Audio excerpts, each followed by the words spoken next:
Assalamualaikum warahmatullahi wabarakatuh. Selamat Waalaikumsalam siang semuanya. warahmatullahi wabarakatuh. Hari ini kami dari kelompok B4 akan mempresentasikan tentang interaksi biokimia pada regulasi cairan tubuh. Pertama-tama, marilah kita berkenalan dengan anggotanya. Perkenalkan, saya Amara Minang Musyifa. Perkenalkan, saya Anindya Hana. Saya Diva Septia. Saya Andini Bivasani. Saya Khairani Samdini Pratiwi.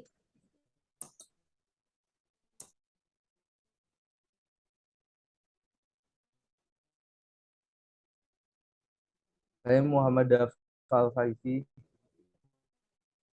Saya Fatia Zahra Aulia Putri. Saya Syifa Fadila Aisyah.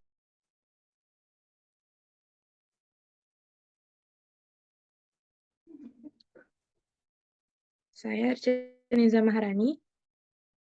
Dan saya Nur Syifa Naslaskia.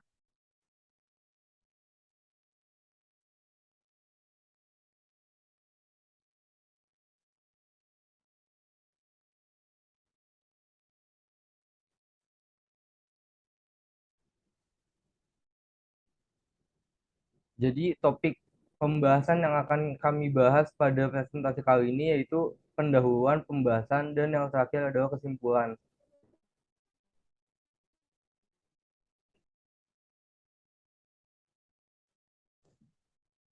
Baik, jadi pendahuluannya, interaksi biokimia merupakan salah satu dari sekian banyak topik penting dalam ilmu fisiologi. Ilmu biokimia yang kesetimbangan kimia merupakan basis dari berbagai penjelasan fisiologis manusia. Adapun dari sekian banyak interaksi biokimia yang terdapat dalam tubuh, interaksi yang memainkan peranan penting merupakan interaksi biokimia pada regulasi cairan tubuh. Biokimia itu memainkan peranan penting dalam pemahaman berbagai proses yang terjadi pada zat-zat penyusun cairan tubuh. Karya tulis ini akan membahas beragam interaksi biokimia yang turut meregulasi cairan tubuh, seperti osmolaritas, asam dan basa, larutan dapur, serta kesetimbangan kimia.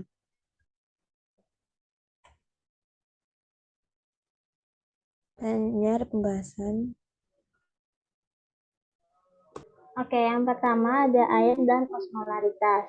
Cairan tubuh terdistribusi di dalam dua kompartemen, yaitu cairan intraseluler sama ekstraseluler. Yang cairan intraseluler dengan proporsi 2/3 cairan tubuh dan dibagi menjadi dua kompartemen lagi, yaitu cairan plasma dan cairan interstisium. Terus ada cairan ekstraseluler dengan proporsinya sepertiga, terdiri atas air sebagai pelarut dengan konsentrasi tinggi dalam cairan dan molekul-molekul lainnya yang terlarut. Lalu, konsentrasi zat terlarut dalam cairan tubuh dihitung dengan nilai osmolaritas larutan. Secara matematis memiliki rumus seperti berikut, yaitu osmolaritas sama dengan G kali C, dengan G yaitu jumlah partikel osmosis aktif larutan dengan satuannya OSN per mol, dan C-nya merupakan konsentrasi larutan dengan larutan mol per liter. Oke, yang selanjutnya ada asam dan basa. Keseimbangan asam dan basa di dalam darah diatur agar tetap stabil. Pengendalian keseimbangan asam basa terjadi pada ginjal dan paru-paru. Nah, ada beberapa mekanisme untuk mengatur keseimbangan asam basa. Jadi, ada mekanisme keseimbangan asam basa di ginjal sama mekanisme keseimbangan asam basa di paru-paru. Kalau yang di ginjal, ginjal akan mensekresikan kelebihan asam dan basa melalui filtrasi. Kerusakan pada ginjal dapat menyebabkan gangguan keseimbangan asam basa. Lalu untuk mekanisme di paru-paru, paru-paru mengendalikan kadar keasaman dengan mengeluarkan karbon dioksida. Pada saat pengembuskan udara keluar, maka diafragma mendorong pengeluaran karbon dioksida dari dalam tubuh.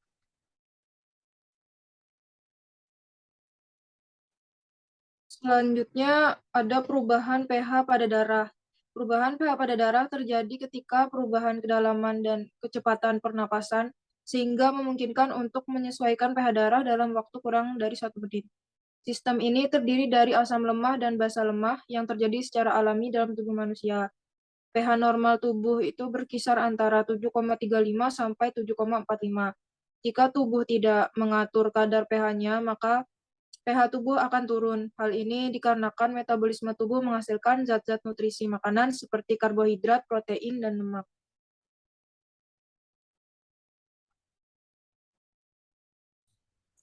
Asam-asam metabolit tubuh meliputi asam karbonat, asam sulfat, dan asam fosfat dari metabolisme protein, benda keton dari lemak, asam laktat dan CO2 atau karbon dioksida dari glukosa. Asam-asam tersebut dikelompokkan lagi ke dalam 3 kelompok besar, yaitu yang pertama ada asam volatile, asam yang mudah menguap seperti asam karbonat, kemudian yang kedua ada asam fixed, asam yang tidak terpisahkan dengan larutan seperti asam sulfat dan asam fosfat, dan yang ketiga asam organik, yaitu asam yang merupakan hasil metabolisme anaerob seperti asam laktat.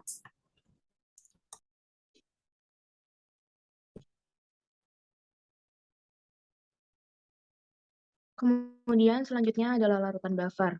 Jadi larutan buffer atau bisa disebut dengan dapar ini mengandung asam lemah dan basa konjugasinya atau sebaliknya, serta memiliki kemampuan menjaga pH suatu larutan meskipun terjadi penambahan ion H+ ataupun ion OH-. Kemudian, sistem dapar fosfat bekerja pada cairan intraseluler serta urin, sementara sistem dapar protein yang meliputi dapar hemoglobin, asam amino, dan protein plasma meregulasi pH pada kedua kompartemen cairan meski dengan pengaruh yang lebih kecil.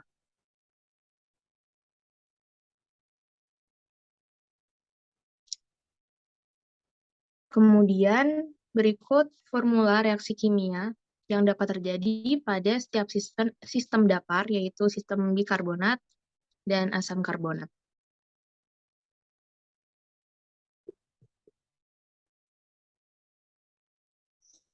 Dan kemudian yang kedua ada rumus dari sistem fosfat.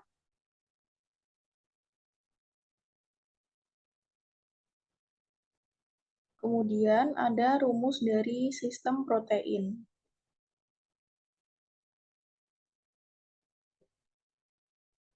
Oke, yang terakhir ada gangguan asam basa pada tubuh. Apabila tubuh memiliki pH yang lebih rendah atau tinggi dari kadar normalnya, maka gangguan homeostatis dalam tubuh bisa terjadi. Asidosis itu merupakan gangguan di mana tubuh itu memiliki pH yang lebih rendah, dan alkalosis adalah gangguan pada saat pH tumbuh lebih tinggi daripada kadar normal. Untuk dapar ginjal dan dadapan paru, itu merupakan mekanisme kompensasi fisiologi sementara dapar dengan menggunakan larutan dapar atau buffer. Untuk menjaga pH, itu dipengaruhi oleh sistem dapar bikarbonat dan asam karbonat. Untuk dapar kimia lainnya, seperti protein hemoglobin, itu bekerja dengan kadar CO2 dan H2CO3 sepanjang sistem kardiovaskuler, sementara untuk dapar fosfat itu bekerja pada ginjal.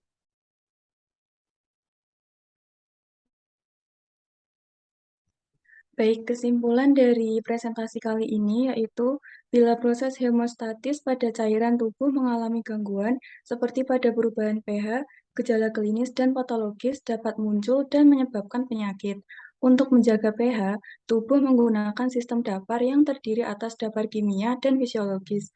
Maka berbagai konsep biokimia seperti osmolaritas, asam dan basa, larutan dapar, serta kesetimbangan kimia memainkan peranan penting dalam praktik klinik ilmu kedokteran.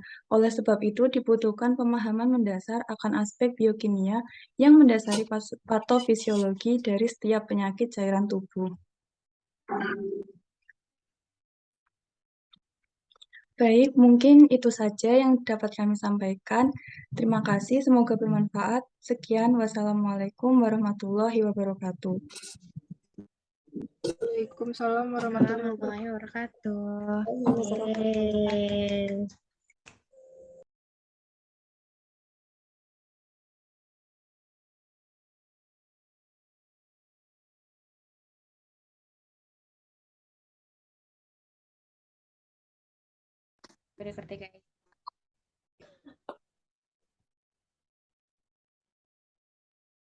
Teman-teman mau nanya dong, kenapa keseimbangan pH itu sangat penting bagi tubuh dan kira-kira contohnya apa aja ya?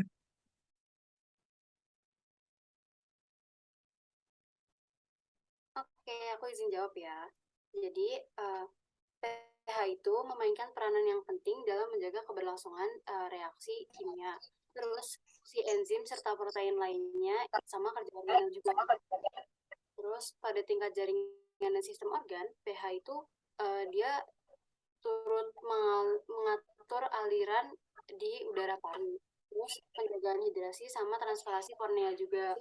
Nah, eksitabilitas saraf dan otot sama dia juga memodulasi interaksi elektrolit plasma serta aliran darah ke seluruh tubuh.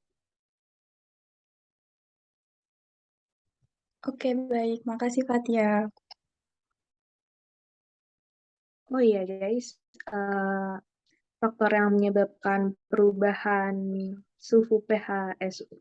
perubahan pH pada tubuh itu apa? Baik, jadi aku akan jawab pertanyaan, faktor apa yang menyebabkan perubahan pada pH tubuh. Jadi, faktornya itu adalah perubahan gaya hidup yang mencakup pergeseran pola makan, pola gerak, pola stres, serta pola istirahat yang membuat keseimbangan tubuh terganggu, termasuk keseimbangan asam basa.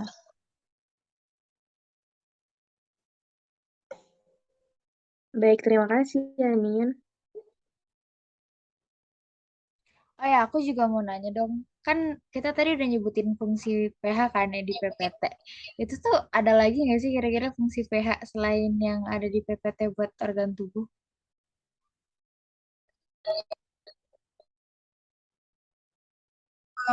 Izin menjawab. Jadi selain PPT, contohnya itu ada kulit. Kulit fungsinya itu sebagai barrier pelindungan terhadap mikroba. Terus ada lambung untuk memecah protein.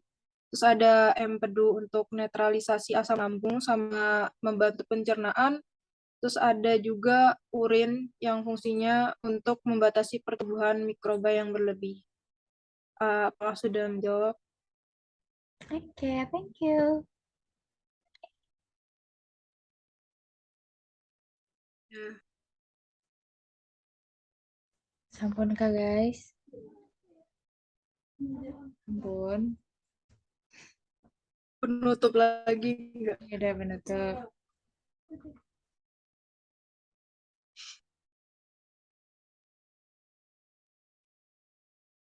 Tadi tuh yang tutup terakhir siapa deh?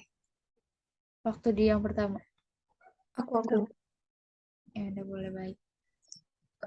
Baik, terima kasih teman-teman atas waktunya juga. Semoga bermanfaat.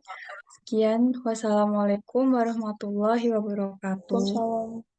Waalaikumsalam warahmatullahi wabarakatuh. Yay. Guys.